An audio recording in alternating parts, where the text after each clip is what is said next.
Hey yo, and welcome to the Terrace Scottish Football Podcast. My name is Craig Telfer, and as usual, I am joined by my close associate Shaughan McGuigan.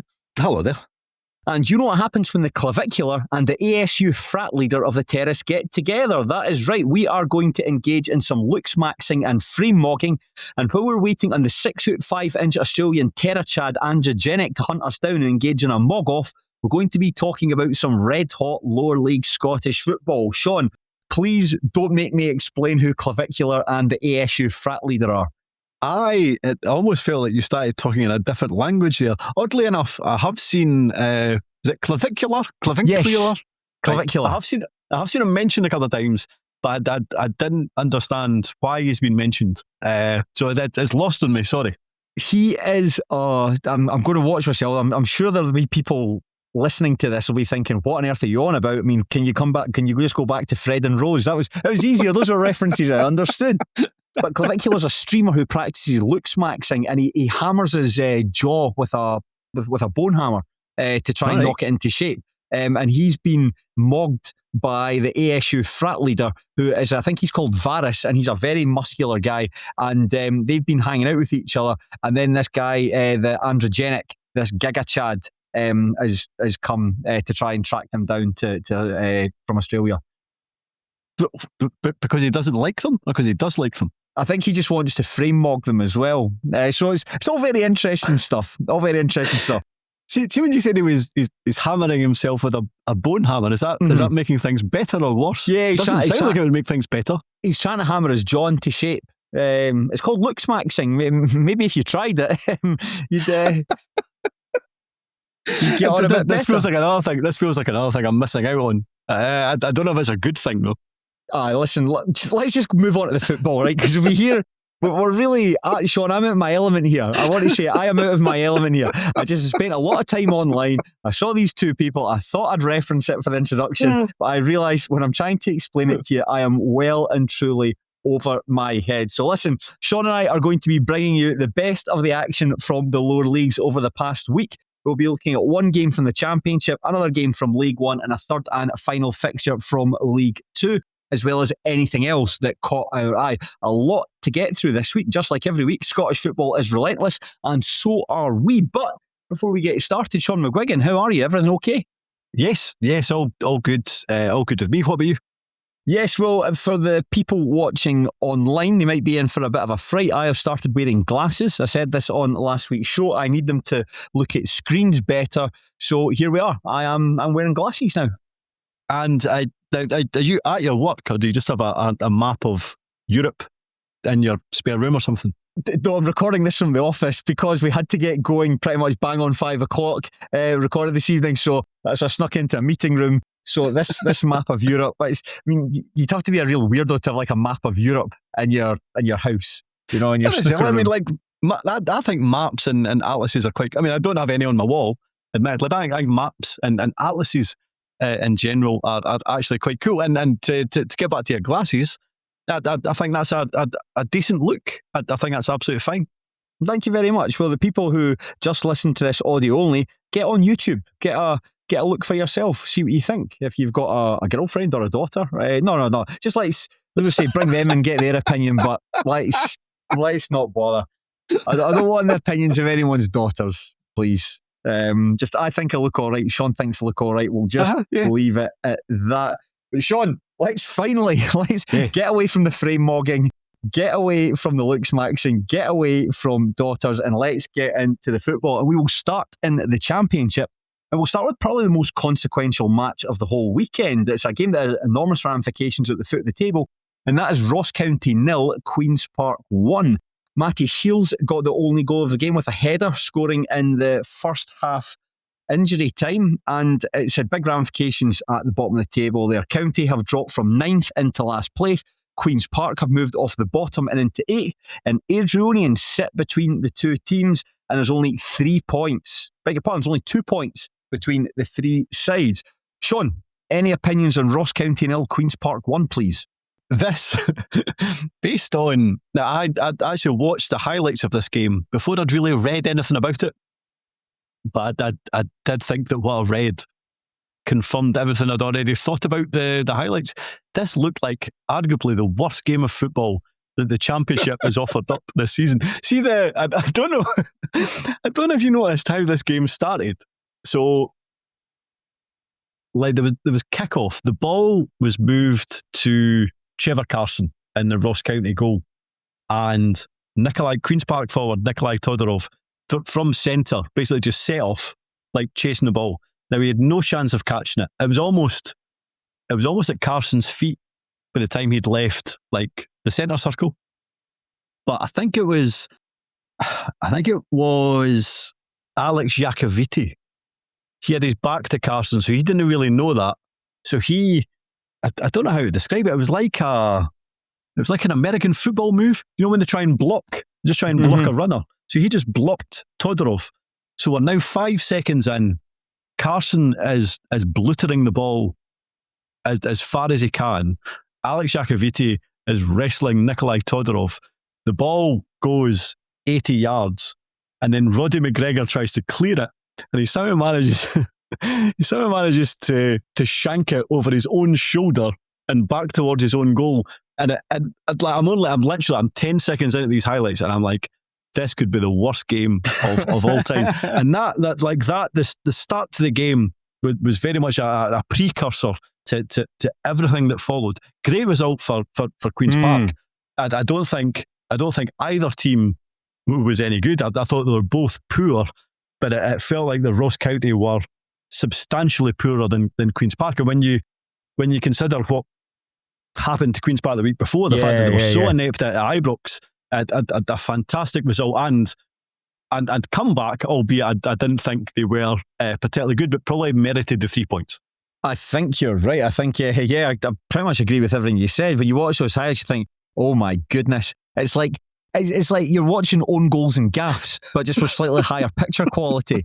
You see Danny Baker there to make a smart quip over the top of it, and then it's complete. Yeah, it was a pretty rotten game of football. I don't think Queen's Park will care at all. I think this was, if any team needed a win this weekend, it was Queen's Park. You mentioned there just how horrendous the previous week had been. First, you lose at home to Ross County. You lose 1-0 while Chip Piezzi scoring with like 10 minutes to go. I was at that game. And Queen's Park's substitutions made them progressively worse as the match had gone on. And you're wondering, is Shaughan Crichton weakening the team here with one eye on the game against Rangers? And if that was the case, and it certainly didn't have the impact he would have hoped for, because to lose 8-0 at Ibrox, that's a humiliation. You know, even Annan Athletic went there and were more difficult for Rangers to beat. And Annan are a pretty bog standard League 2 team. So for a full-time championship opposition to go there and get absolutely destroyed, that would have been a worry for them. So to go up after the 8-0 win to the team who you'd lost to in pretty unflattering circumstances 10 days previously and turn them over, you'd be absolutely delighted with it. And I really enjoyed watching Shaughan Crichton's post-match interview. I think that Crichton, going by the stuff that I'm reading online about Crichton, he seems to be quite a popular figure amongst Queen's Park supporters. I think there's an understanding of the situation the club find themselves in. And I think Crichton, as the figurehead leading the team forward, I think he's someone that the supporters can rally round. Yeah. And I really liked him saying to use what happened last week, use the Ross County game, use the Rangers game as fuel for this match here, and his players did that. And I think that when you consider some of the other setbacks here, I know I'm talking for a long time here, but with Ricky Lamy pulling up in the warm-up, Magnus McKenzie having to start, and Henry Fieldson having to go from left back into centre back to a position where he's not familiar with at all, for them to come out of there, largely keep Ross County at bay, emerge with a clean sheet and move off the foot of the table, I think they must be absolutely delighted with those 3 points. Enormous. Yeah, and they was hugely complimentary about the back four in general. But you're right, you mentioned Magnus McKenzie, the fact they had to come in quite late in the day. It was interesting. I don't know at what point he made the mistake, but he said that Magnus McKenzie was beating himself up about something, a mistake that he'd made, and they basically took him aside and said, "Well, you're a young player. Everybody makes mistakes, but you've made a mistake. Don't beat yourself up about it. Yeah, you're having a good game." It's like it sounded like the way he managed it. I can imagine his his kind of people skills, I suppose his man management skills sound like they are very good. From what I could gather, as always, his interview afterwards was quite illuminating and quite interesting.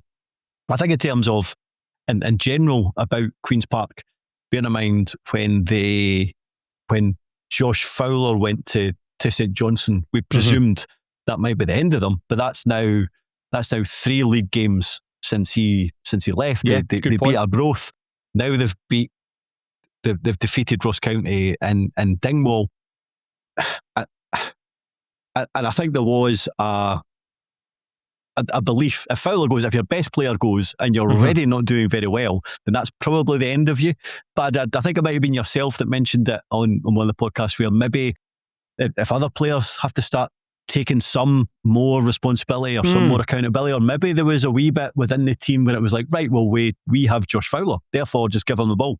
Yeah. And maybe they need to come up with a plan B, and maybe the plan B might work. Who knows? It's too small a sample size to know definitively. But very much it's so far so good when it comes to Queen's Park over the last couple of weeks. Yeah, as well as that, Michael Ruth was on the pitch as well, came on as a late substitute. I think that's his first appearance since August.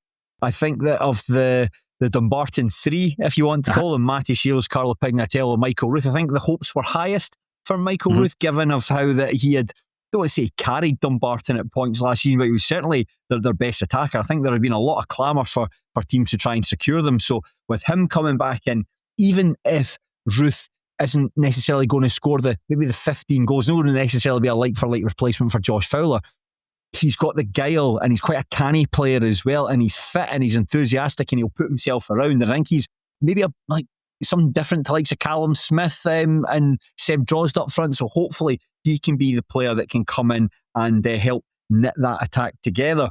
But speaking of the Dumbarton 3, that was Matty Shields with the goal. Certainly not a classic, as the ball's played in from the left-hand side. Ross County deal with it, but don't really deal with it at the same time. It's played back out. The ball comes into the box, and there's Shields at the back post with it unmarked as well. A really good header back across Trevor Carson and into the net. And he's a player, certainly, I think that when Queen's Park signed him, I remember thinking, not sure if he's quite got what it takes at the championship level. He might just be there to beef up the numbers, but this is someone who the fans have quite taken with, and is, as we see here, making a contribution. I think you could probably say that about most Queen's Park players now, in terms of, I think you look at their squad, and I think on paper, I think it's the weakest in the division. And certainly at the start of the season, we wondered how good that squad was in general. And I think there's probably a bit of we and people in general maybe underestimated how much quality was in that squad. But I do wonder as well if it's a lot of it's to do with Shaughan Crichton and how much he's getting out of that team in general. Yeah, no, sorry. I got a text message there, so I was just briefly distracted there.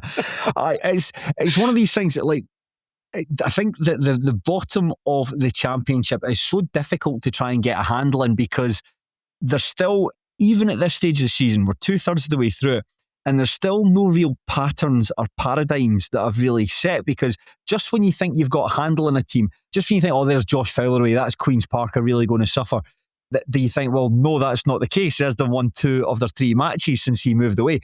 Ross County, Stuart Kettlewell's coming. That's they beat Partick Thistle. They got a draw with St Johnstone. Well, they're now going to move away and maybe with a bit of luck get towards the top 4. That hasn't happened. I think what we've learned, and maybe you want to chuck in Airdrie as well, who gave, again, playing Friday night on BBC Scotland channels, gave a really good account of themselves, but just didn't ultimately win the match. They did it against St Mirren the previous week, lost that match 2-1, knocked out the Scottish Cup. St Johnstone, better side, especially the further the game went on, have nothing to show for it.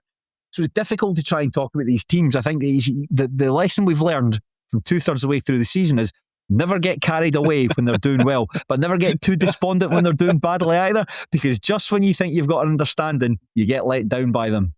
It's funny, I actually thought going into this one that Ross County would have leathered them. I honestly thought that Ross County had like at some point this season, Ross County will give somebody a bit of a leathering. That was my belief going into this one. I was like, right, it's probably going to be Queen's Park. I don't really rate them.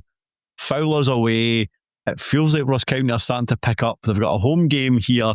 I really fancied them. But then at the same time, I thought Jay Henderson might have started. I thought Dick Piazza might have started after he scored against Queen's Park last time, didn't he? He did, aye. Yes. I was like, right, these players might start. I feel they make a positive contribution. But they didn't start this game.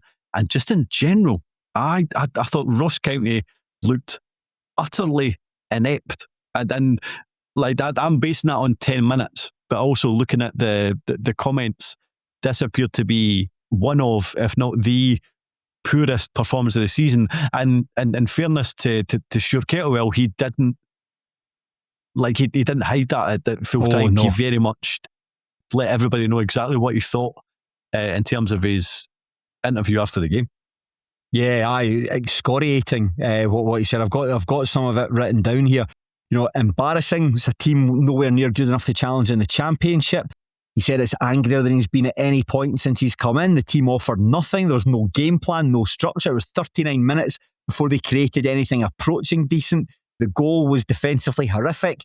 Time and time again, Queen's Park exploited Ross County's left-hand side, and the performance dropped very short of the standards that Kettlewell expects from this group of players. And I don't know if you noticed, Shaughan, at the full-time whistle, you can hear the players are booed off the park. You can hear someone shouting, "That's rubbish, Stuart! Absolutely rubbish!" at the full-time whistle there. So a lot of work for him to do. And just going back to that point that I've made, just a team that you just simply cannot trust. Just when you think, listen, that one against Queen's Park, that should be them to kick on and move on. It's not the case. It just seems you one step forward, one step back.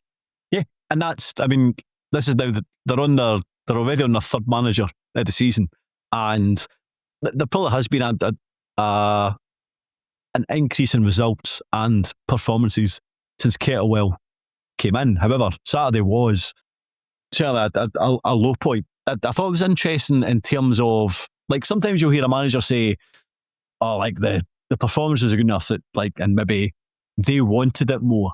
But he went through quite an interesting list of things that he felt that Ross County came up short. So he said energy, desire, technique, which, based on the highlights, yes, I can understand that, because it was just 10 minutes of people banging into each other, or it's just awful. It was just an awful set of highlights for 10 minutes. Like, you know, when you see Shaughan, those like stag do's, when the guys are like, they wear those big inflatable bubbles around them, they just run into each other. I think of the 10 minutes, maybe 3 minutes involved people getting treatment. It was just a really bad set of highlights. Anyway, but he said, so energy, desire, technique. But he also said tactical awareness, which is interesting. He also touched on psychology, which I thought was quite interesting. Now, not all of those things might be accurate, but I did think it was an interesting short list of, well, there's probably a long list of things where the Ross County players were lacking. But he talked about the fact that the Ross County players will presumably want their wages paid every week, like they normally do. But he said that most players will come up short. I think he said that only two players would get pass marks. But as I said, this is the third manager that County have had this season, and I have always expected them to get themselves out of this situation and just have too much for everybody, or the teams round about them. I don't know if I necessarily expected them to climb the league, but I did think they would get themselves out of this relegation business. I'm not entirely sure I expect that now. I don't know, Shaughan. I don't know. I just think there's, even with since Kettlewell's coming, results have they've just not been consistent. That's the thing. They've just not been consistent. Just when they'll win, then they'll lose. They'll win, they'll lose. I mean, we mentioned there when they beat Partick Thistle, and I think they'd followed that up with a draw against St Johnstone. No, it was the other way, I beg your pardon. They drew with St Johnstone and then beat Partick Thistle. So there you go. You've taken 4 points off the two best teams in the division. That would indicate that it's trending in a positive direction. But then you follow that up. Then you beat Airdrie 1-0. That's a huge result. But then you lose at Morton, and that's something that Kettlewell said as well. He said that the performance against Queen's Park there was worse than it was against Green at Morton, and that was a pretty sorry state. So as a new manager coming in, I don't know how you go about approaching it. Everyone associated with Ross County will know that it's not good enough. All the players that will be in there will know it's not good enough. But it's just how, as a new manager coming in, how do you handle that when the players are demoralised and demotivated and confidence is low? I don't know what Kettlewell has in his bag of tricks, but I'm not sure if saying that only, like, basically telling it how it is and only saying that 2 of the players out of the 18 deserved their wages at the end of the month, it might be the sort of thing that fans want to hear. Like, but I'm not sure what that kind of effect that will have on the players. Yeah, and I think what the really important thing about this game and the Morton game is, like, getting beat is fair enough. Like, that especially happens every now and again when you're not a very good team. But it was the fact that it was like, right, okay, well, Kettlewell's come in, performances have got better, results have got better, that's fine. But actually, the performance against Morton, like, regardless of whether the fact they got beat, the performance against Morton was bad. Mm-hmm. But the performance on Saturday against Queen's Park was even worse. So it feels like, yes, after that initial burst of positivity, they've kind of regressed again. So I don't know. I don't know what I don't know how he turns around, because I didn't think it was necessarily a great appointment in the first place. I suppose maybe potentially what cards he does have to play is, again, I didn't necessarily think he played his strongest starting 11, albeit he's now at least the second manager at Ross County that doesn't play Jay Henderson from the start. And then maybe Piazza was just, like, not quite match fit. Who knows? So I still think there's players that could come in and make a difference, to be fair. But Saturday was hugely concerning. Yeah, I suppose at the end, when you're keeping Jordan White on and you bring on Nick Piazza to play alongside him, you've kind of got an idea as to the kind of football that is going to be played. It's going to be launched forward. And I think that's going back to that point I made earlier on about why Queen's Park should be really, really pleased with the defensive display. When I saw Queen's Park against him at Leicester 2 weeks ago, when Nick Piazza came on, Ewan Murray and Ricky Lamy just didn't really know how to deal with him. When the ball went into this gravitational pull of his, very difficult for them to even get a toe, like, to come round, because he's got such broad shoulders, he's got such a big arse. He's really good at holding folk off. And they couldn't get near him. So the fact that nothing really seemed to work when you've got 2 big guys who are quite good in the air, certainly one's good in the air, one's really good with the ball onto his feet. You would think that's really difficult for them to defend against. And then when you've got the luxury of bringing on someone like Jay Henderson off the bench, albeit, I think Henderson's a player who should be on from the start. I think he's better than coming on around the hour mark. But even when you're bringing on all these things to try and unlock them, it's quite telling that you still can't do it. So I don't know if it's a tactical thing. I don't know if it's a personnel thing. I don't know if it's a mental thing. But that big stink coming from Digwall, it hasn't gone away. It just went down a little bit, but it hasn't gone away. I suppose what Shaughan Clyde might have been delighted with as well, like you mentioned in terms of Lamy and Ewan Murray, they couldn't deal with Ross County, whatever it was, a couple of weeks ago. Like, they were unavailable at the weekend. So it was very much a kind of less experienced back four, but he was delighted with how they stood up to the test, and rightly so.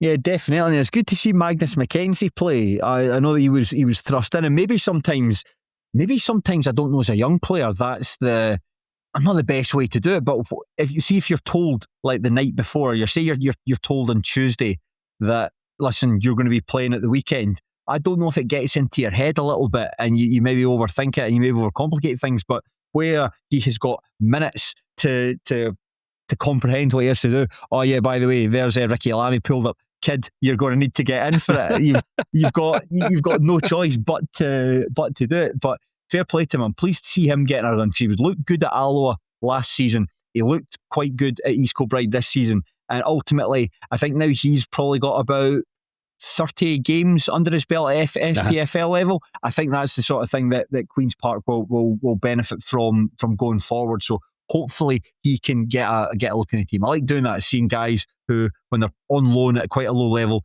can go and kick on and make a difference. So hopefully he is able to do that. But Shaughan, up next, Ayr United versus Ross County. And Ayr United, of course, they beat St Johnstone on penalties in the semi-final of the KDM Evolution Trophy. They came very, very close to chucking away. 3-1 up, then pulled level with Jamie Gullen scoring. Was it Jamie Gullen scored both goals, wasn't it, in injury time? He certainly scored the penalty in the last minute to take it to penalties. Weird team, Ayr United. Playoffs into it was Liam Smith. Liam Smith got the second goal, and Gullen got the equaliser. Smith scored a good second goal, and then Gullen scored a penalty. Weird team, Ayr United. I don't think anybody knows really what to make of them. That said, I will go for a home win. I'll go for Ayr United to win that one. And the other one, Queen's Park versus Greenock Morton, and Morton themselves got a really impressive win. They beat Dunfermline Athletic on Tuesday night. And I don't know if you've seen the clip. I think Evan McFarlane clipped it and put it up on Twitter of Neil Lennon getting very, very angry at one of his players, and then having a bit of backwards and forwards with the crowd all in the space of 20 seconds. I never seen that. I thought about buying a stream for this game, so I went on the Morton website, and it said you needed a subscription. I was like, right, obviously I don't have a subscription. Is it possible to buy one without one? And it quoted me £500 to buy a stream. Like, I'm guessing it was some kind of placeholder. I didn't really understand it. But as you can imagine, I didn't buy a stream at that price. I did manage to find a stream on Fawa News, but I wasn't giving it my full attention. But however, every single time I looked up, something was happening in Dunfermline's half. Like, this looked like one of the most one-sided championship games this season. I appreciate it only finished 2-0. However, from what I could see, and certainly from what I could read, if it had been, say, 4-5-6, that might have been more reflective of how the game or how the performances panned out. I thought Morton looked excellent. Therefore, I'll go for a Morton win at the weekend. Yeah, such a weird team, Dunfermline, aren't they? I think they're a team that've got such a high ceiling, but when it doesn't go right for them, it really doesn't go right for them. Yeah, totally. They've had, I mean, you think back to that performance against Hibs. Like, I know they weren't exactly battering down the door, but I thought they performed really well, and you couldn't say they necessarily didn't deserve to win. And yet they could have lost 5 or 6-0 to Morton in the space of 3 or 4 weeks later. Yeah, as you say, a very, very weird team. Just sticking with Morton, Shaughan, were you at the match between Morton and Wraith Rovers at the weekend? I wasn't, no. I wasn't. All right, I was going to ask because I saw there's a photograph of some beef between the benches, and I just wondered if you could shed any more light on that. I've tried to find out exactly what happened. I'm not entirely sure. It's funny. I mean, I don't think that's necessarily management teams that particularly liked each other when they were in the opposite dugouts. So I did wonder if something would come of it, and obviously something did happen. But I must admit, I'm unaware as to A, how it came about, and B, how it finished. That's fine. You can tell me what actually happened once we stop recording. I don't know. Literally, I don't know. Just before we move on, Shaughan, we mentioned about Ayr United progressing to the semi-final of the KDM Evolution Trophy. That draw, Airdrieonians versus Wraith Rovers and Ayr United versus Inverness Caledonian Thistle. I suppose with St Johnstone being knocked out, they would have been the favourites, certainly the favourites right at the beginning of the competition, but with them knocked out, it feels quite wide open. I would give Inverness Caledonian Thistle as much chance as I would any of the other teams, despite the fact they are in League One. Yeah, I think so. I think all 4 teams now will probably fancy their chances. Maybe especially Airdrie, as Wraith Rovers always lose to them. Yes. And I appreciate the Ayr Championship sides have home advantage against Inverness. And the only thing that makes me a wee bit wary is that Wraith took on Inverness at the start of the season. I'm trying to think if they'd if their squad was kind of finalised at that point. It gave them a bit of doing in the League Cup. But I do think probably Inverness are a better side now than they may have been in July. So no, you're right. A very, very open tournament, and I'm looking forward to the Ayr United Airdrie final. Excellent. Something we can all look forward to. Might go along to it. Depends where it is. In fact, I'll probably go along to it anyway, man. Gives you something to do on a Sunday, doesn't it? Although last time I went to the Queen's Park Livingston game, I lost my sunglasses. It was at the Falkirk Stadium, and I'm sure that they were handed in, but someone behind the desk is like, he's not getting them back. When they open up the legs, the thing was, the sunglasses, they were inscripted in the inside of the legs. On one side of the leg was CGT, and on the inside of the leg was FK5. And so I think there might have been an employee just like, this cunt's not getting his glasses back. So wait a minute, you think somebody handed in your sunglasses and then you asked for them at the desk and they just refused to give you them? Perhaps, yes. But the thing was, I laughed to myself and thought, well, you know what? You've made fun of Falkirk very often here, so this is your punishment for it. And for getting personalised sunglasses. Oh, no, listen, it's just the inside of the leg. It's just a cute wee thing, you know, that when I wear them on, it just makes me feel closer to, well, CGT, that's myself, really. Cute. Yeah, just a cute wee thing, isn't it? Yeah, and FK5, obviously, just as homage to the Stennismuir Larbert area. Because you can't get Stennismuir, the legs aren't big enough to get that inscribed to one side. The distance from your eyes to your ears isn't big enough to get Stennismuir. I'm saying if you could get Stennismuir tattooed across your knuckles, and no, you couldn't, is the answer. Anyway, listen, we'll move on to League One, and there's a full fixture card to pick from, but Shaughan, we will select Queen of the South 1, Alloa Athletic 2.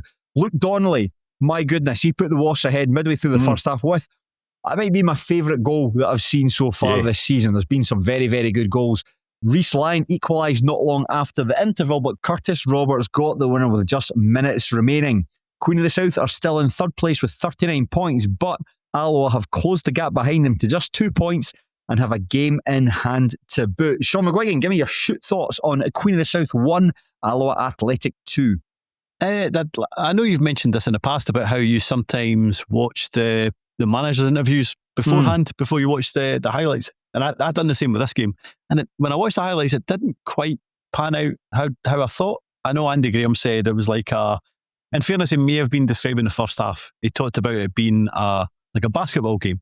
And Peter Murphy, during his 10-minute interview, his 10-minute mega interview, talked about the Queen of South creating chances, but not really making Liam McFarlane work hard enough, or ultimately kind of test the goalkeeper enough. But actually, I thought the first half was quite open. I thought it was reasonably even, and that maybe Alloa just about deserved to go in with the kind of lead at the interval. Andy Graham talked about he was delighted that the team didn't crumble when Queen of South equalised. Now, admittedly, they didn't crumble. I do think they wobbled. Like Queen of South had a lot of that second half, and I was surprised that Peter Murphy didn't mention that more in his interview. I thought Queen of South were a wee bit unfortunate to lose the game. I thought Liam McFarlane had a couple of good saves. I thought they created a number of good chances, and Alloa maybe had a wee bit of luck to win the game. But regardless, brilliant result for them. Kind of keeps them in with, ultimately keeps them in touch with Queen of South. And in terms of the Doonhamers, totally means they can't now pressure Inverness. Surely, goodness, they needed to win this one. But I do think, unlike the first game that we talked about, I thought it looked like a really good game. Yeah, no, it did. And I agree with the points you've made there. Just on Queen of the South, it feels like since getting that, like a really good draw against Cali Thistle there, when they drew 2 each at the end of January, you thought, right, that's a really good opportunity to keep them with arm's length, and you've got 2 presentable games coming up. Yeah. You've got against like Cove Rangers and Alloa. Alloa at that point, yes, doing well in the division, had been in pretty bad form. Cove Rangers generally not in good form. To draw that game against Cove was poor. In fact, drawn 1-1 against Cove Rangers, especially when you took an early lead. And in this one, I found Murphy's comments quite interesting. Just that they seem to revert to the kind of football that fans were finding really frustrating earlier in the season. I think that's something that Queen of the South have been guilty for. Certainly, maybe not recently, but certainly in a couple of months ago, they would be quite crab football, quite slow, quite ponderous. And I think that was his frustration, was that the players really had the chance to show some urgency and really sort of put the boot on Alloa's necks, and they never quite managed it. They perhaps chose to be a bit safer, a bit more cautious than they would have done. Than they should have done even. But I didn't really get that feeling from the highlights. It kind of felt like, so as much as that has been the case for Queen of South this season, that they are kind of side to side, don't necessarily put a huge amount of pressure on opposition teams, even though they are a full-time team, often coming up against part-time sides as they were on Saturday. I kind of felt, certainly watching the second half, that they did do that, and that they just weren't clinical enough. As to be fair, Peter Murphy did say that they just weren't clinical enough. But I thought over the piece they did look the dominant side and did create a number of chances. So that's why I was a wee bit confused watching Murphy's comments and then watching the highlights. I didn't necessarily think his comments bore out. As I always say though, I always think it's quite difficult to watch the highlights in isolation. You know, you need the 90 minutes to put it into context. Totally. But then this is Peter Murphy we're talking about, so maybe for the first time when his team have actually done very well and he's been quite negative on them. Who knows? But as we mentioned there about Luke Donnelly's goal to open the scoring, this is it's just ridiculous. I'd seen somebody talk about it on Pie and Bovril, and I thought, it's another Luke Donnelly special. Let's see what we're going to get here. And I was not expecting this. This is a piss-taking goal. This is the kind of goal you score when your team are like 7 goals up in 5s, when you're just completely taking the mickey. I mean, I've got to say, I don't think it's particularly good defending from Matty Douglas, because he seems to, when the ball goes in, it sort of comes back out to Stefan Skugel.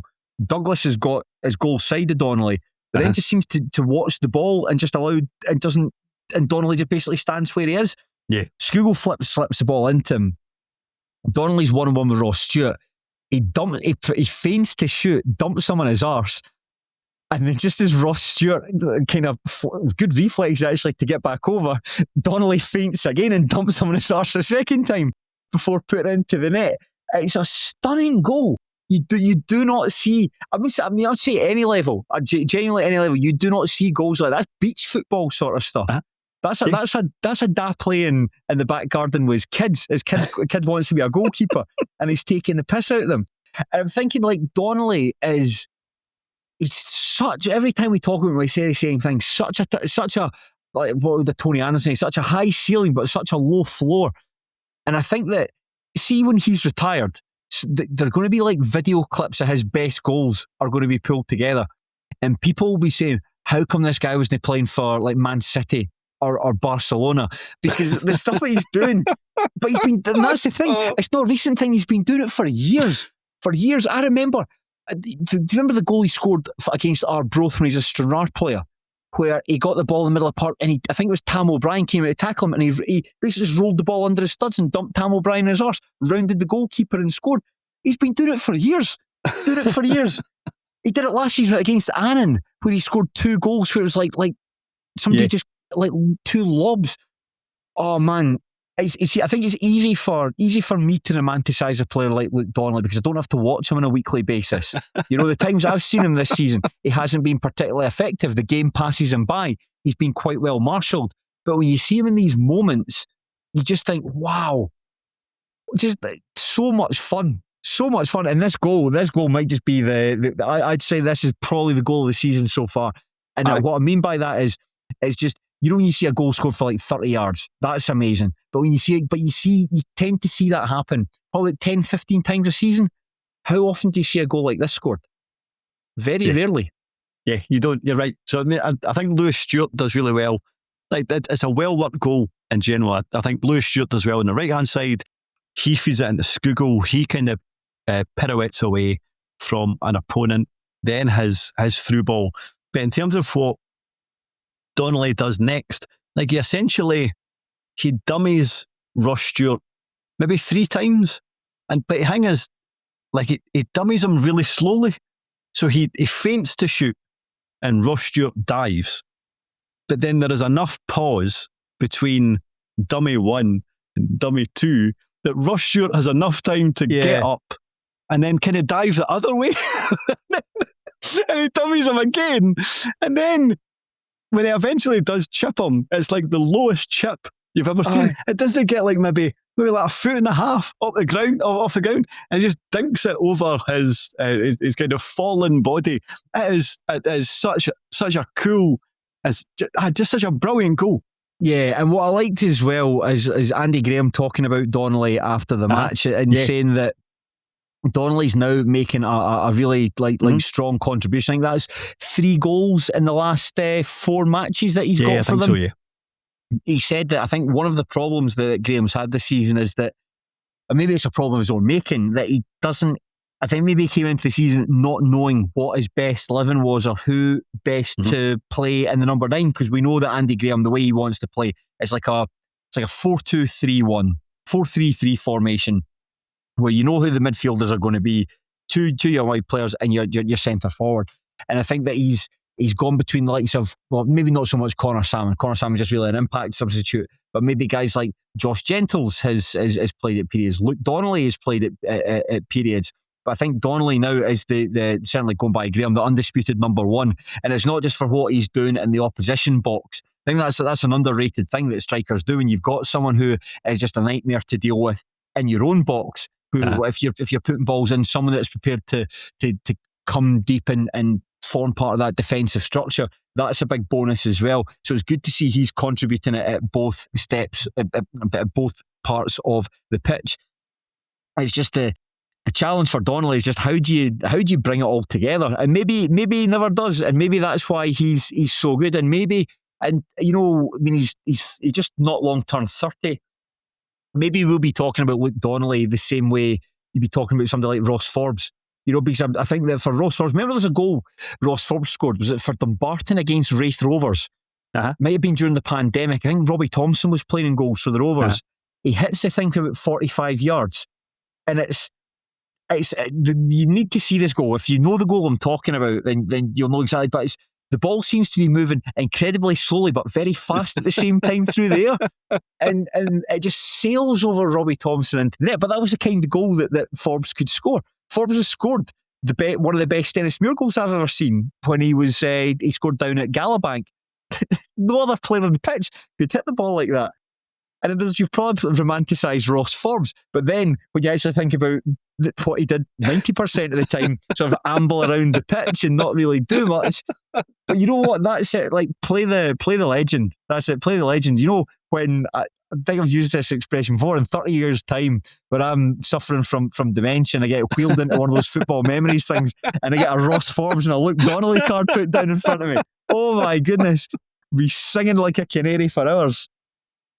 I liked when Graham talked about the fact that one of the things he liked about Luke Donnelly was not just the work he was doing up front, but the work he was doing defensively, and in terms of getting headers away when corner kicks were coming in. Yeah. And he was saying that he was contemplating bringing him back for long throws as well, but he was conscious that he didn't want to do that, because if he was bringing him back for everything, then you also have to ask him to sprint forward. Get up, and I wasn't entirely sure he could do everything, but it was really quite cool to hear Graham discuss him in general. Yeah, and I think that it's a good goal by Curtis Roberts to ultimately win the match as well. Really well taken effort from just inside the area. I mean, he really hits this with quite a bit of power.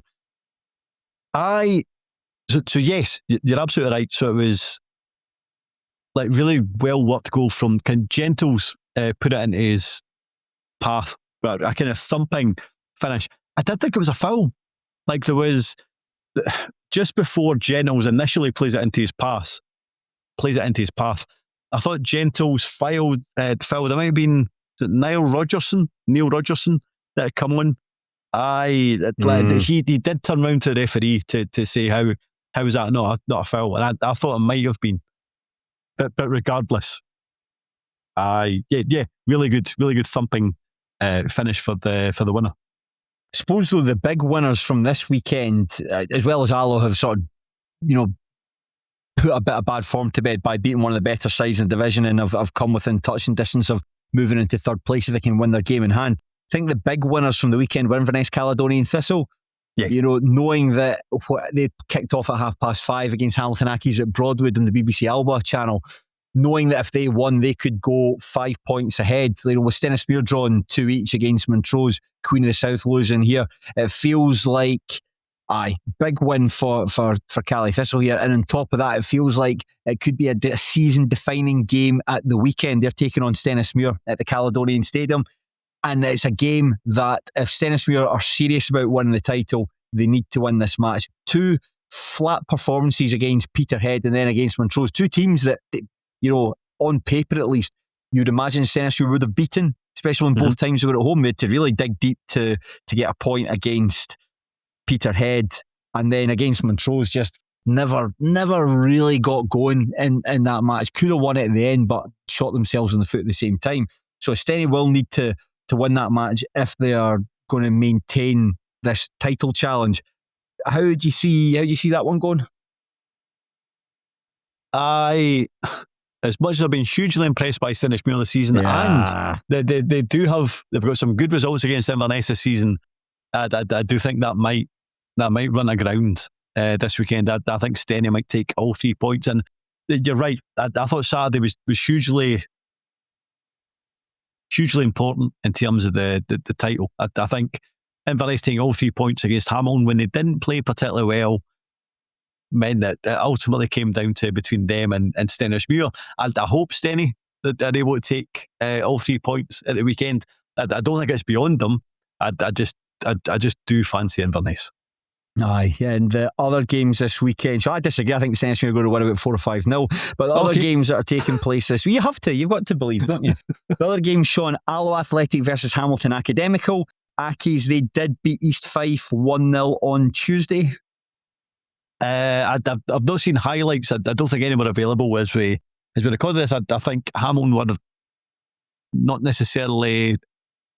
I don't think it was a conclusive victory from what I could gather. I wouldn't be surprised if Alloa win this. Accies gave it a good go against Cali Thistle, though. I think that they were perhaps, especially in the second half, a number of good chances, and maybe unfortunate not to have taken a point from that match. But nevertheless, Montrose versus Queen of the South. Montrose, good point against Stennismuir. Maybe they'd been the better side in that match at the weekend, but they did follow up with a 3-1 defeat to Cove Rangers on Tuesday. 2 teams that you struggle to read anything into their kind of general form. Queen of South, you can't really put any trust in them whatsoever. Montrose have been generally cold rather than hot this season. I will go for. I'll sit on the fence and go for a draw. Fair play. And before we move into League 2, Shaughan, this news dropped not long after our podcast dropped. We didn't get the chance to talk about it last week, but it's for the retirement of Fraser Fivey. On Thursday last week, the Cove Rangers midfielder, announced in an 11-minute video he'd be stepping away from the game. He cited injuries as the biggest factor. I think he said twice in the interview he wanted to be able to walk off the pitch rather than be stretchered off it. And I think on the whole, this is just quite an unceremonious way for a player as good as him to finish up, because I think on his day, probably the best part-time player in Scotland, maybe, on his day. Yeah, it's a massive shame, but then I suppose when you get to that point, then potentially the kind of doctors and surgeons are maybe potentially saying that you are, if you continue to play, then maybe you can't. Whether it's kind of play with your kids, or like, you know what I mean, like just be a kind of normal adult in your kind of 40s and 50s. So, felt like sounds like that was certainly the kind of best move for him. Fantastic career. Achieved so much, and I don't know for a fact, but I think there was some chat about he's done his badges recently, so potentially maybe kind of coaching and management will be the next move for him. But good luck to whatever he does next.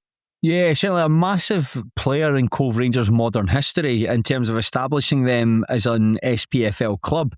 And he talked about perhaps as the best game that he had from him, certainly the most important contribution. And it was the last minute goal in the 1-1 draw with Airdrieonians that towards it was a bit as a title decider. It was a game that Airdrie really needed to win, try and maintain pace. I was at that game. I'm sure we spoke about it on a podcast. I think that was 2022.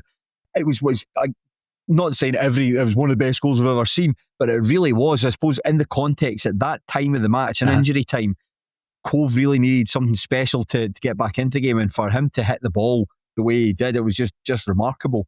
And you look at that Cove Rangers team from back then with some of the guys that they had, just so miles ahead of this current team. Guys like Harry Milne, Rory McAllister, Stuart McKenzie, all playing for them. Blair Ewell obviously still there. Connor Scully. Just a really, really good side. A long way from where they are now. But 5A deserves a lot of credit for turning Cove Rangers into like a serious SPFL team. You know, and his contribution will be forgotten. As you say, there's not many players that have won the Scottish Cup and the FA Cup. I was going to say at the same time. You didn't win them at the same time. You won them. No, but fair play to him. And whatever he does next, good luck to him. Crypto. We will drop into League Two and we'll focus on Tuesday night's match between Stirling Albion and Clyde at Forth Bank. The match finished 3-0 to the Bully Wee. Scott Williamson put Clyde ahead midway through the first half. Robbie Leach got a second just before the interval, and if there had been any doubt at the outcome, Logan Donnelly made sure of the win with a thumping header on the hour mark. The victory has consolidated Clyde's third place position. They're an island unto themselves at the moment with 36 points. Stirling Albion, meanwhile, missed the chance to narrow in on the playoff places. They're in 7th place with 27 points. Shaughan, I went along on Tuesday night for my sins. It was very, very cold, so feel free to ask me anything you like about Stirling Albion 0, Clyde 3. This looked like those the kind of rarest of games this season. A comprehensive Clyde win. I managed to catch up on the highlights. They landed just before we'd done this podcast. Would that be fair to say it was a comprehensive Clyde victory? Ultimately, yeah. I actually thought this was a really good game of football. It had quite a nice ebb. Well, saying it ebb and flow to it, the first 35 minutes ebbed and then the rest of the match flowed. So I suppose the game, Stirling Albion, I thought were the better side for the first half hour. I thought that the way they were playing, it was all quite precise and quite deliberate. They were getting like Russell McLean and Ryan Shanley playing a lot of chest passes a lot of the time, which is, there's something quite nice about just a big chest pass. Again, don't see them very often, but when you see a ball brought down and you're flicking their shoulder at it, the pair of them were popping it off, and without really testing Jay Hogarth too much, they were working the ball into good places. They were progressing the ball well through the middle of the park, and it felt like a Stirling goal was coming. Then, really out of nowhere, Scott Williamson finds himself up the park and it's 1-0. And there's generally a degree of astonishment around me that Clyde have just not really been in the game, but suddenly opened the scoring. And from that point on, it was like somebody flicking a switch. Like from they pressed the Stirling Albion button and then they pressed the Clyde button. And from that point on, Clyde were well on top. They scored a really good goal through Robbie Leach. And the timing of that goal was really important as well, because Leach's goal came right before half time. I think that, and it probably completely altered the complexion of the game. Darren Young was able to get the guys in at a good time. Maybury, who'd have been at 1-0, looking to get them in a half time and reset, didn't have the opportunity to do that. And then in the second half, Maybury's changes ultimately, I'd say it weakened Stirling Albion quite substantially and allowed Clyde to just take full control of that game. And outside of a couple of chances right at the very end, which Jay Hogarth did really well to deal with, outside of that, very, very comfortable for Clyde. Darren Young in his post-match interview said the only disappointment from that match was he didn't get 5 or 6, and I agree with him. I think 3-0 maybe flatters Stirling Albion here. See, in terms of Stirling Albion, they did, like in terms of that back four, so it started with, I think, Connor Campbell, who's 18, and there's Aaron Weir, who might be Aaron 18. Aaron Kerr, who's also maybe 18 or 19. Yeah. And I noticed as well in terms of the substitutes that they brought on, I think maybe 2 of the 4 are teenagers as well. So it does feel like, and not that I'm trying to make excuses for Alan Maybury, but it does feel like that they are reliant on players who ultimately aren't quite up to that level as of yet.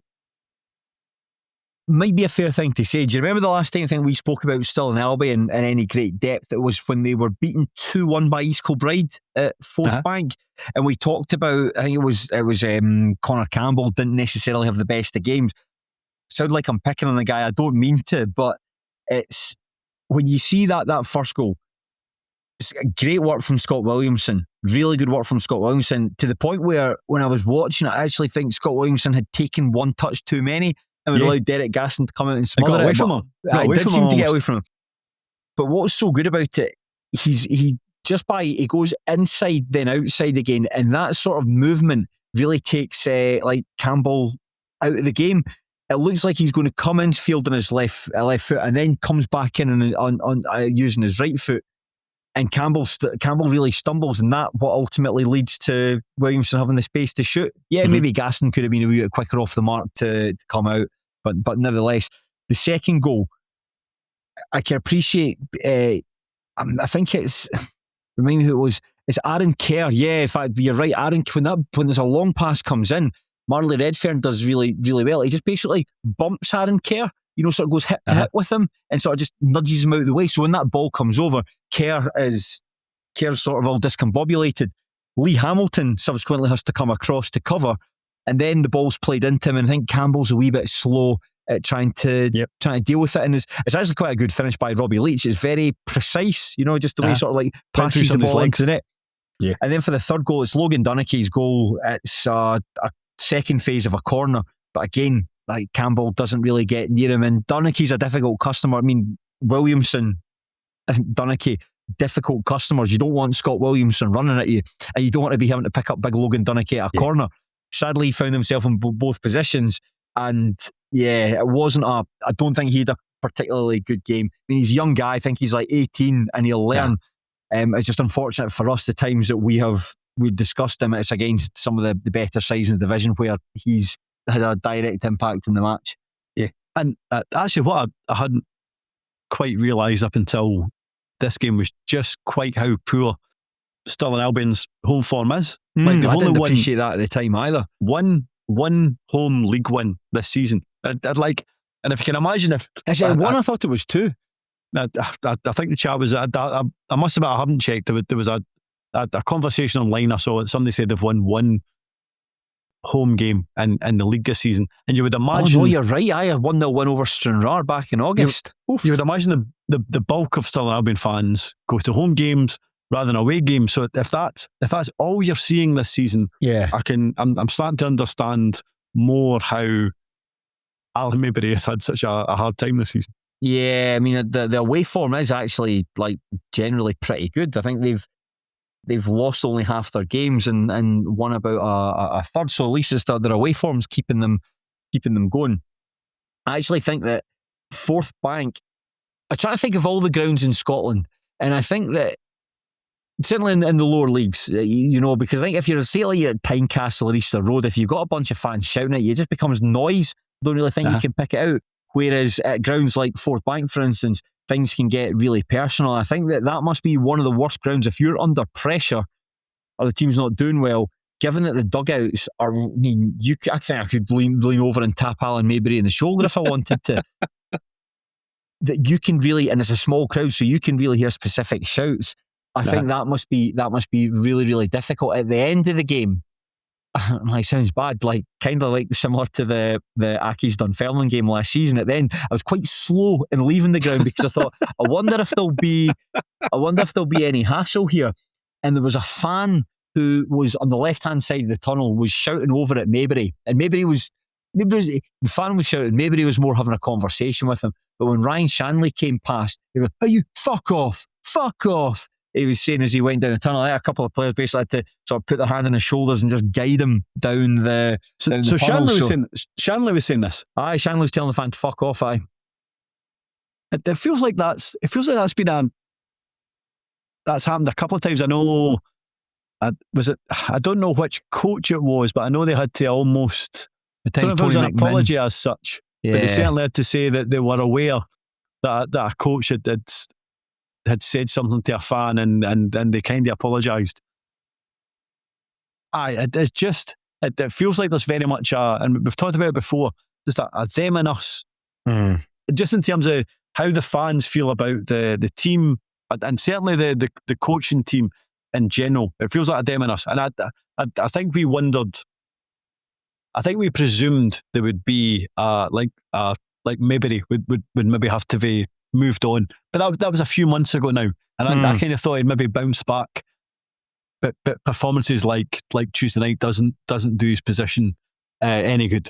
No, I thought it was quite because just on that, because I'm just looking at the results. Between, I think it was like September and December. I mean, they picked up like 4 points from 9 matches, which is really bad. They lost 4-0 at home to Forth. I think we covered that match in the podcast, and at that point you're thinking, oof, that's really difficult to bounce back from. But then you beat Clyde, you beat Dumbarton, you beat Edinburgh City, albeit all on the road. And then you lose at home to Kilbride, but then you beat Stirling Albion. So you win 4 out of 5 matches. So that's the ship steady. But then, you just don't win at home. Yeah. And I think for this match, like I said there, I do feel it's difficult to try and get back into a game when you're 2-0 down at half-time. But the change that he made, Stirling were playing like with it was like a 4-4-2, but it was a midfield diamond. So you had Kyle Banner sitting in front of the defence. Banner had a decent game, gave the ball away a couple of times with some careless square passing, but on the whole, Banner did all right. But then you had Robbie McNabb playing just on sort of just in front there, Mackenzie Carson there as well, and Mark Russell, who's just come in from Stranraer. He was playing as a sort of, well, say he was a number 10. He was quite literally had number 10 on the back of his jersey. And in the second half, he took off Robbie McNabb, and McNabb's was probably better off the ball than he was on the ball. I think the stuff he was doing, he wasn't really having much of an impact in terms of his on the ball. It was making a difference without it. He took McNabb off and put Dale Hilson in his place. So effectively went like a 4-3-3. And the only problem was that you've weakened the middle of the park to advance the forward line. And just basically any time Stirling lost the ball, which happened quite frequently, I thought Andy Murdoch was the best player in the park. I thought Andy Murdoch just gobbled it up, and they were able to progress the ball further forward. I think the number of turnovers was pretty high, and it really played into Clyde's hands. I would say that they could have had more goals, maybe not so much from open play. Don't remember Gaston having too much to do, but certainly from dead balls. Dunnicky could have had a hat-trick actually, just in terms of chances that he had like over the bar. And again, because you're so close to the dugout, you could see Darren Young wince every time there was a header. They're 3-0 up and he's still wincing that he's no scoring more goals. So that was probably the criticism from Maybury there, was the substitutions weakened the game, albeit they don't really have a lot to work with there. I think they had Adam Brown on the bench. Brown, somebody who I really like as a player. I always think he's a kind of player who's going to like decorate a game. You'll play in the fringes and then come into it. So maybe he's not the kind of player you need on the pitch when you're really struggling to get a hold of the ball. So I don't know. It didn't work. And then the substitutions, it was young guys that were coming on that had no impact in the match, and the game just fizzled out. And as I say, ultimately it was quite a straightforward win for Clyde by the end. Regardless, so I presume, although maybe you don't, do you think that Clyde have given themselves too much to do in terms of challenging East Kilbride and Spartans? But I take it you think that they're absolutely fine for the playoffs, or could they aim slightly higher? Depends. They've got 2 games in hand over East Kilbride at the moment. If they win the pair of them, they go within 2 points of them. And that's a big if, because the problem is with this Clyde generally team, don't win. The problem with this Clyde team is they generally don't win. They generally draw their matches. So this match, this was I'm just looking at their league results here. This match, let's see, 1, 2, 3, 4. Yeah, they've drawn 4 of the last 6 games. But then the teams they've beaten the Spartans, they've beaten Stirling Albion. They've beaten Edinburgh City, who are a decent side. Beaten Annan. So they're capable, and it's just that you need to stop drawing games 1-1. Just doing yourselves any favours. I thought Clyde, once Clyde got going, they were really good. I thought that Craig Howie and Logan Donnelly worked well at the back together. I thought Darren Hines at right back was pretty good. Didn't really go forward too much, but certainly thought a lot of his balls down the channels worked well. Midfield, Andy Murdoch, like best player in the park. I thought what I liked about him, because it was a hard surface. You know, that game, there was in doubt whether or not we'd go on. But I thought he played the conditions really well. One of the things I was really impressed about him, just how when he did win the ball, how quickly he was able to get it under control. I know that's quite a weird thing to say, but if the ball would come up, it would bounce funny, but he was quite good at just like getting it straight down into his stride and being able to run with it. And I think he was really important on keeping Clyde on the front foot. I thought Jinky Hilton had quite a good game. I think Jinky Hilton's just turned into just a very decent League Two attacking midfielder. You know, someone who'll always quite catch the eye. And I thought Williamson did well. Williamson, I think he doesn't look particularly fit, I'd say, Williamson. Yeah. You know, he kind of maybe looks like he could lose a wee bit of the puppy fat. When he got into the game, he was brilliant. Like his forward play, we talked about his first goal. Forward play for that was brilliant. But a lot of the time, chasing after lost causes, hold-up play really good as well. When he did get into those areas and just had no one to help, you just kind of basically have to stand and wait for the ball and just keep the defenders off it until the cavalry arrives and you can pop it off to them. It was really good there. Marley Redfern had a good game as well. So I think that on the whole, other than the fact that he didn't score as many goals as he would have liked, that was just a really solid evening's work for Clyde. It's still not slightly odd that Nyang doesn't start games. Like I know he came on for Kyle Fleming, but I find it unusual that he doesn't start more games for Clyde, because I feel he is probably one of the better players. That was the first time I'd seen Clyde this season. So, watched plenty of their highlights, and again, going back to the point we made earlier, you can only get a really decent indication as to how teams operate. I know we talk about the methods, how we work these podcasts. You watch the highlights, the interviews, you read social media, you read the message boards. Nothing. I don't think there's anything quite as good as going to the game. So, on that performance, no would be the answer to that. Okay. However, when he came on, he made a big difference. Like, not a big difference, but it was just the substitute was timed very, very well, because at that point they're 3-0 up, and he just comes in. And it's basically like just somebody there to just shut everything down.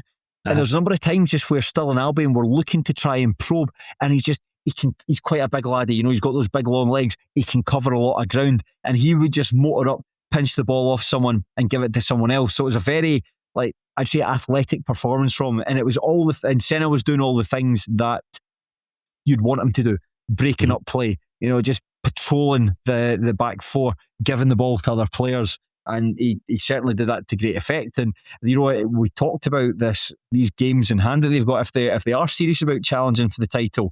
And there's still a long way to go. There's actually no reason to suggest that Clyde can't. If you look at the squad compared to the likes of the Spartans or compared to the likes of Clyde, East Kilbride, there's elements that you can like about them. And I think they've got strength and depth there. I think they've got players that can come off the bench that can do a job. Maybe not quite like for like replacements, but can do a decent job. And on top of that, they've got a manager who's got the know-how to win the division. So Clyde, yes, but I think it's not quite a 2-horse race, but at the same time, it's not quite a 3-horse race. If you see what I mean. And I suppose talking about one of you've mentioned, if it is a 2-horse race, East Kilbride were playing on Tuesday night as well, and they had goodness me, a very, very encouraging 6-1 win over Elgin City at Borough Briggs. I think that this has been a very encouraging couple of weeks for East Kilbride. I think they deserve quite a lot of credit for how they've turned it around. The last time you and I maybe had spoke about, no, because we spoke about them when they beat Edinburgh City, but we had spoken about on the bonus show when they were defeated 6-0 by the Spartans at K Park. That was the worst performance I've seen from a team this season. I thought they were dreadful to the point where players looked as though they weren't trying. And I wonder how the team are going to respond to that. And you respond to that by winning 4 games in a row. You go to Gallowbank to take on an Athletic. That looked a class game of football, going by the highlights. I mean, and God, if only Paul Smith had scored with that chance to make it 2-0, I mean, it could be talking about something completely different here.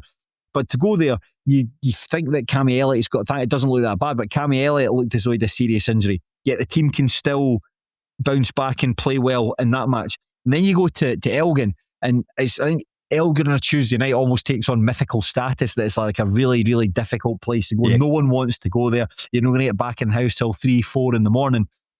They went over there and turned and absolutely done them. And you could say that East Kilbride have been quite comprehensive against Elgin this season. Like, they've played each other 4 times, once in the League Cup, 3 times in the league, and beaten them quite comfortably. But 6-1's an absolute doing.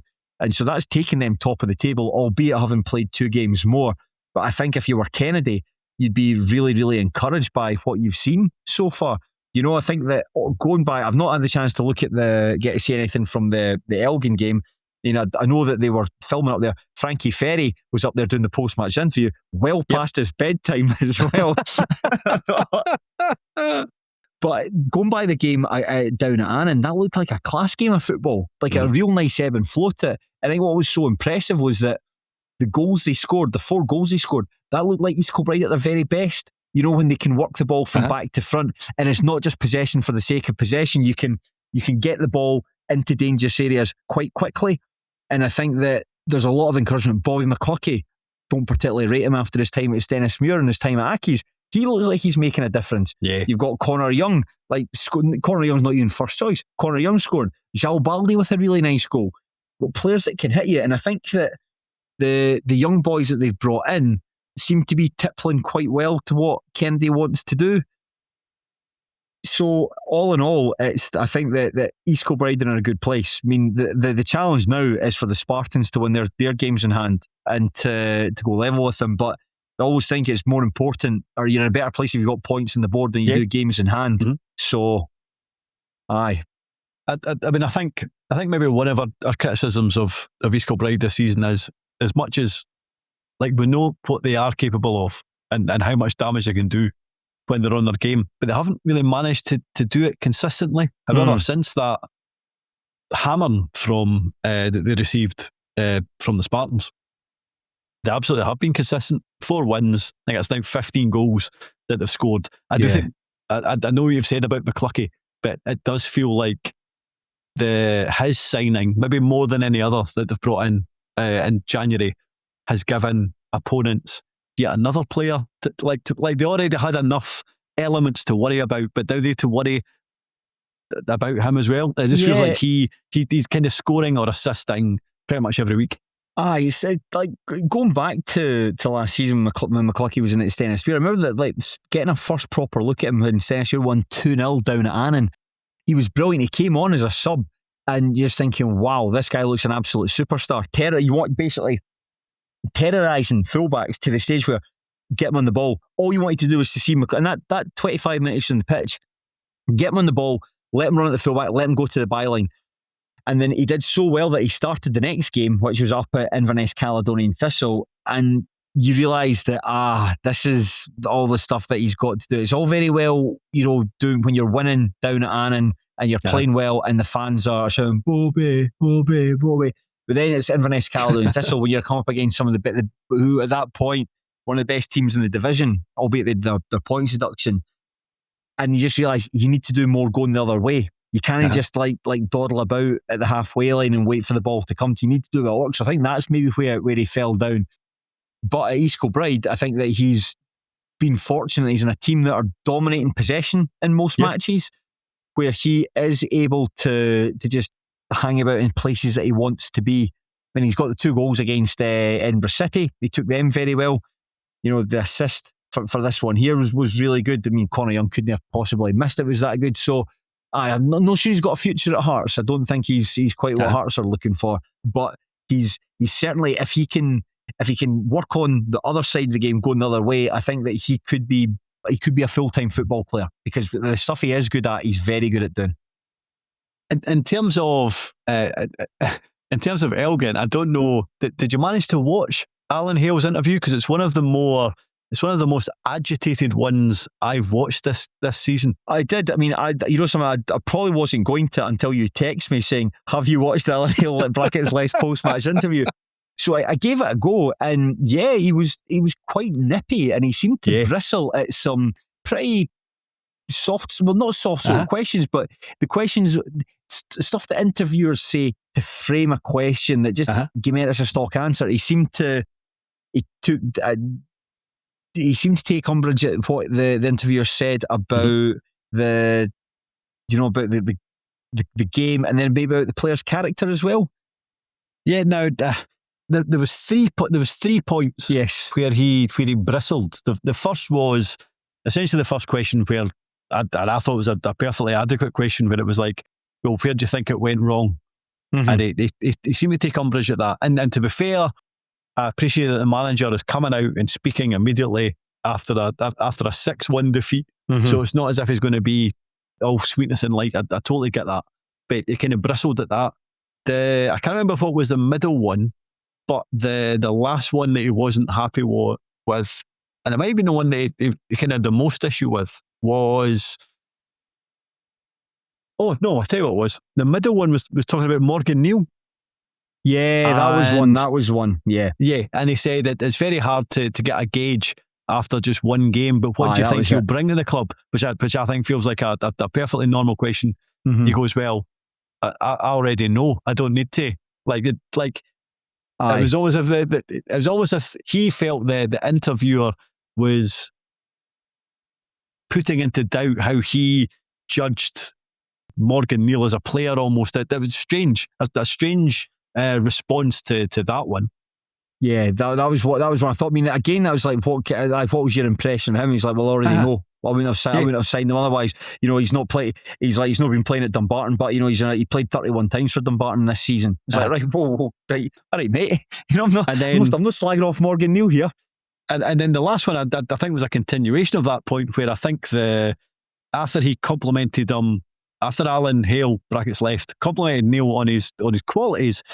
I think part of it was going to be like maybe how he organised, or his personality almost, in general. So, and that'll be a positive to the club. And then he said, "Well, you watch the club a lot. Do you think we lack that? Do you think that's something that we lack in general?"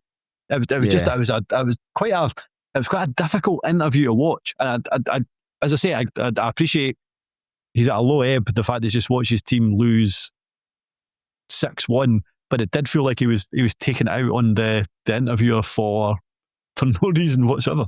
Yeah, I felt like that as well. And it's probably one of the ones where if he was to watch that back, he'd probably be like, maybe I was a wee bit out of line there. But I do appreciate, though, like Elgin, he was awarded Manager of the Month for November. I think it was 3 wins and a draw, which is like really, really good going. And I think at that point, Elgin were in contention for the top 4. They might have even been in the top 4.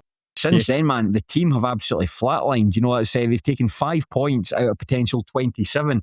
And I think they're at the stage now where they're maybe looking over their shoulders at the likes of Dumbarton and Edinburgh City and hoping that the pair of them are just duking out the bottom and they don't get dragged into it. So can maybe understand you lose 6-1 and you go down to 10 men as well, and you've got to play like it's a kiddie in goals. Let's see the boy that came on there, somebody called Taylor. Let's see if I can bring his stats up on Soccer Base. I think he was playing at Tier 7 up until this point. I mean, that's his first ever SPFL appearance. Boy called Taylor has come on. So you not only is apparently as well that Richie completely lost the run of himself for that. It was quite a bad effort, and nearly chopped someone in half. And so obviously you're not going to be too pleased about that. But just conversely, like Mick Kenny's interview, I always find he's really quite magnanimous when he's speaking afterwards. I think that that's why I was quite like listening to. Remember even when they lost against Stranraer in the playoffs back in 2024, he was obviously very disappointed, but he never really let it show. So I think the East Kilbride juggernaut continues. I mean, they've got Dumbarton this weekend at K Park. Funnily enough, Frank McEwen's only win as Dumbarton manager. How do you see this one going? I think East Kilbride will win by about 7. Yeah, I don't like to say that, but it feels this could be. I mean, I know they've got a game in hand over Edinburgh City, but this could be the weekend where the Edinburgh City finally move off the foot of the table. Let's just see. Edinburgh City are playing. They are away at Clyde. 1-0. Clyde, Edinburgh City are good away from home. They're good away from home. Yeah, I'll give them that. I'll give them that. And I suppose that just to loop things back around for a future match, Elgin City versus Stirling Albion. Goodness, I can see this. Listen, for Alan Hale's sake, I hope Elgin managed to win this one. But Stirling Albion's away, is that right? Yes, it's in Borough-Briggs. Well, then it's a Stirling Albion win. Excellent. Well, there we go. Shaughan, I think I've nothing left to offer this week. Same, absolutely same. Yeah, but you know something? This time next week, I'll have loads to offer. So we will be back, Shaughan and I, to run the rule over lower league Scottish football as we tend to do. And if you liked what you heard from us and you think, I fancy that, I'd like a wee bit more, go to patreon.com/Terrace Podcast. There are hours and hours and hours of content on there, and you can access them for as little as £2 per month. I think there's a podcast about a really good season. It's just dropped. Yeah, what a season that was. We're looking back at the 06-07 campaign. Gary Cocker might talk about Dundee there. Who knows? Maybe he will, maybe he won't. And we also, Shaughan, there's a bonus podcast that's dropping later in the week as well, where you and I interview a manager again. Yeah, really enjoyed that when that drops on Friday morning, I believe. Please give it a listen. Really enjoyed doing it. Yes, I enjoyed it as well. We won't say who, but you'll find out when you see the title and it's the name of the manager. Then you'll be like, that's who that is. But Shaughan, thank you very much. No, thank you. And to you, the listener, thank you very much. Enjoy your football, but unlike Mark McNulty, who was booked in the Spartans 0-0 draw with Edinburgh City after biting back at a City fan who made fun of his hairline, please do so respectfully and just grow bald respectfully as well. Let's be honest. Thank you.